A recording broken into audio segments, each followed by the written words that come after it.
Dear Patriots, before the news starts, please subscribe to our patriotic channel by clicking the subscribe button. Give us a thumbs up to this video. Don't forget to leave your opinion below in the comments section. Share the news on Facebook and Twitter so your friends see it. Thank you. Trump just humiliated Obama in the best way ever and the media won't show it. President Trump just unleashed a massive crackdown on the National Park Service, NPS, after years of complaints of sexual assault that went ignored under the Obama administration. Interior Department Secretary Ryan Zinke announced a new plan on Friday that would combat the NPS' widespread and pervasive culture of harassment and discrimination. The NPS has struggled with sexual harassment problems for years, and in 2016 a bombshell report was released finding long-term pattern of sexual harassment and hostile work environment, particularly within the Grand Canyon District National Park Service. Remember who was president back in 2016? That's right, Barack Obama. The House Committee on the Oversight and Government Reform reported after a hearing in June 2016 that more than 20 claims of sexual harassment and misconduct were reported at offices in the Grand Canyon River District and Canaveral National Seashore during the past 15 years. This is totally sick. Female rangers were fearing to go to work because their pervert colleagues were sexually harassing them. And did Obama's NPS director Jonathan Jarvis fire any of those creeps? Nope. A new sheriff is in town, and despite what Democrats and the left-wing media want people to believe, this administration is here to stick up for victims of sexual assault. The DOI released a report showing that 38% of NPS employees have been harassed or discriminated against on the job. That era is over. Zinke said in a statement. I've removed a number of people who were abusive or acted improperly that other administrations were too afraid to or just turned a blind eye to. Under my leadership, we're going to hold people accountable. We are also fixing the problem of victims being afraid of retaliation or inaction by codifying the right for victims to report abuse to any manager in any location across the service, and by bringing on an independent, investigative partner. Hell yes!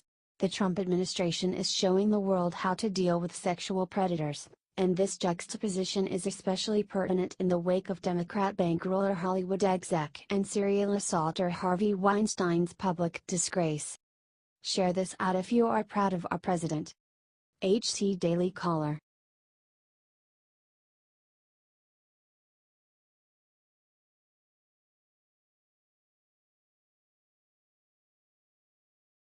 Take that. McMaster just silenced media with what Trump's really doing in Iran.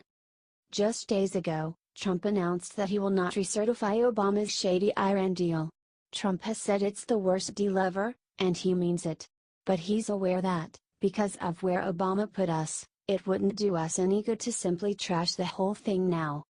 National Security Advisor H.R. McMaster has come out strongly in favor of Trump's announcement, saying it's making it possible for our allies, and Iran, to fix what's wrong with the deal.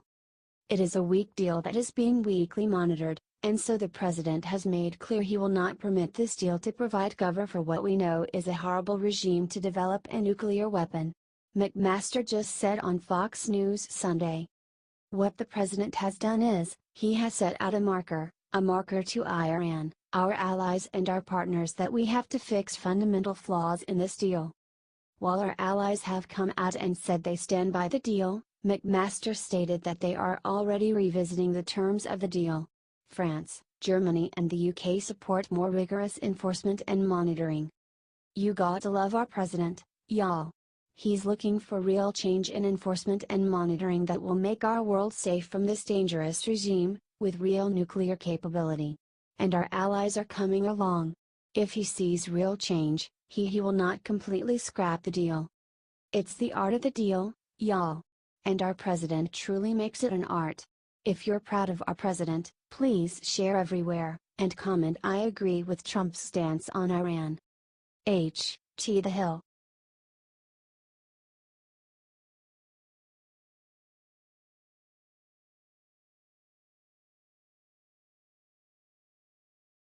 Steve Bannon just got on stage and made an epic prediction for 2020 that has Trump supporters cheering.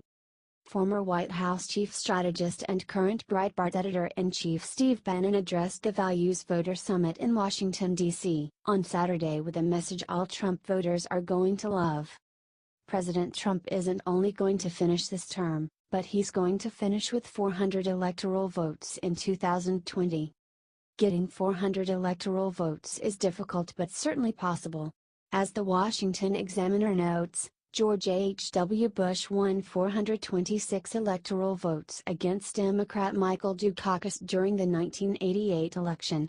Before then, Ronald Reagan, Richard Nixon, and Franklin D. Roosevelt each won an election with over 500 electoral votes. Bannon left the White House earlier this year, but is working hard to shore up support for the president's base.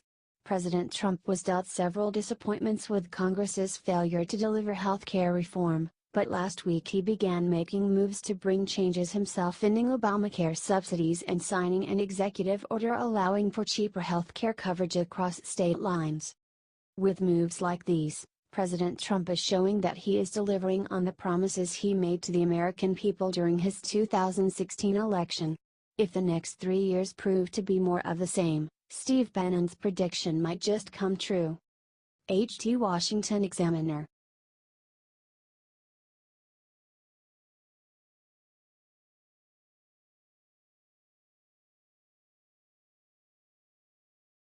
Newt Gingrich just pointed out one major thing about Trump and critics can't handle it.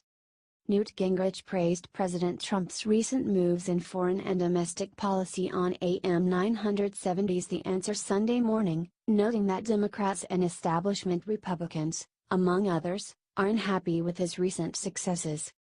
Donald Trump really is draining the swamp, and the alligators are really unhappy.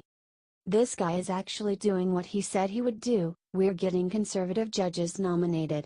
We are getting regulations rolled back. He continued.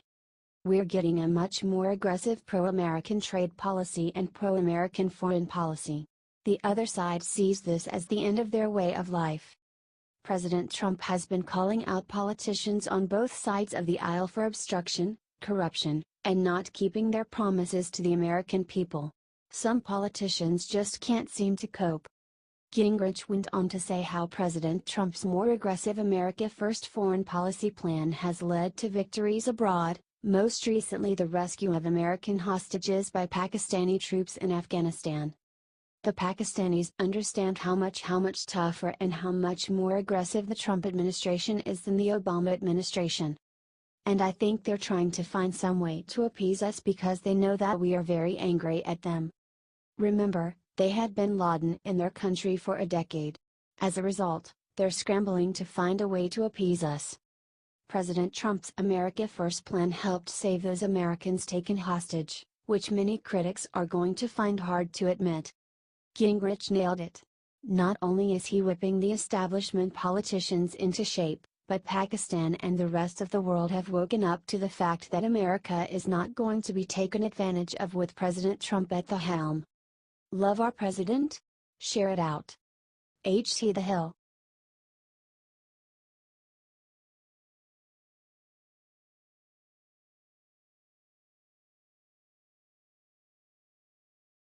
Last straw. Hollywood just took the only thing Harvey Weinstein had left. Just when the world thought Harvey Weinstein had hit rock bottom, the people of Hollywood found one more thing to take away from the sick pervert.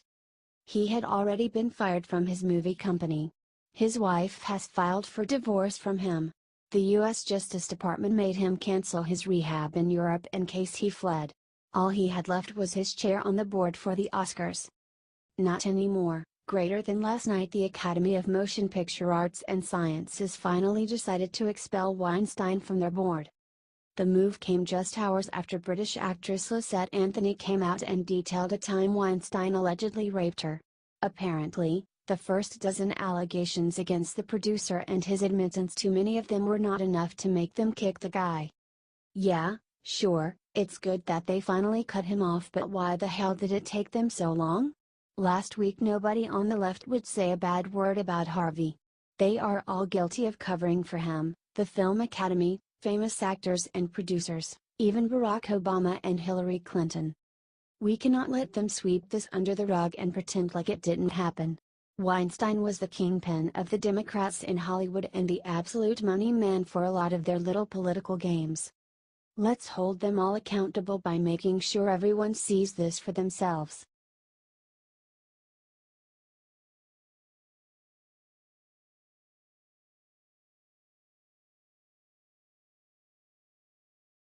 Trump was right. Obama did the unthinkable to our national monuments and Trump's apt to fix it.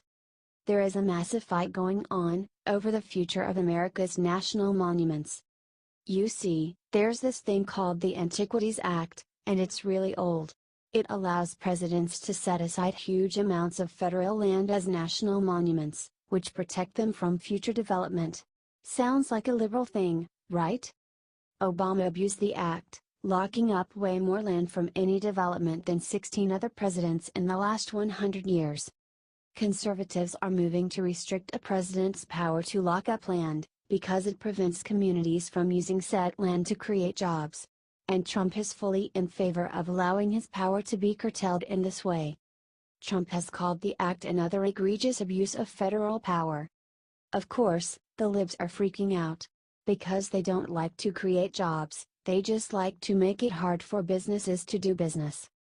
They are acting as if reform to the Antiquities Act will get rid of all national monuments, and as if Republicans, and Trump, just don't care about them. But the conservative bill still gives presidents the power to declare monuments of up to 640 acres without restriction. If they try, however, to lock up more than that, they would have to meet other conditions, like environmental reviews and approval by state and local officials. Libs, always over-dramatizing everything. If you like jobs and what Trump is doing, please share this everywhere and comment Trump as a jobs creator. The Hill.